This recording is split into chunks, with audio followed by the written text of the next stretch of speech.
మహోన్నతుడైన దేవుడు మనుషులను ఎంతగా ప్రేమించాడు అని అంటే ఒక మాట చూస్తాను.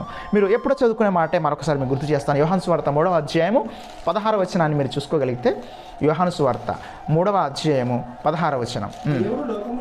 దేవుడు లోకమును ఎంతో ప్రేమించెను, కాగా తనకు అద్వితీయ కుమారునిగా పుట్టిన వాని యందు విశ్వాసముంచు ప్రతివాడును నశింపగా నిత్య జీవం పొందునట్లు ఆయన అనుగ్రహించాను. దేవుడు లోకాన్ని ఎంతో ప్రేమించాడు. ఏ మనిషి ప్రేమించినంతగా ప్రేమించాడు ఆయన. ఎందుకంటే ఏ మనిషి అయినా ప్రేమిస్తే ఎంతవరకు ప్రేమిస్తారు? ఒక మనిషిని మరణించేంతవరకు ప్రేమిస్తారు. మరణించిన తర్వాత ఆ మనిషి వెళ్ళే ఆత్మ ఎక్కడ ఉందో, ఏం జరుగుతుందో ఎవరికి తెలియదు. ఈ భూమి మీద ప్రేమించిన మనిషి మరణించిన తర్వాత కూడా ఆ మనిషితో కలిసి ఉండగలుగుతాడా? అసాధ్యం. ఏ మనిషి ప్రేమైనా మరణం వరకే.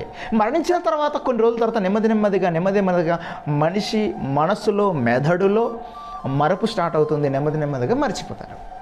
ఏమండి, దేవుని ప్రేమ ఎంత ప్రేమ అంటే ఎంతో అంటాడు. ఎంత ప్రేమ అంటే తెలుసా?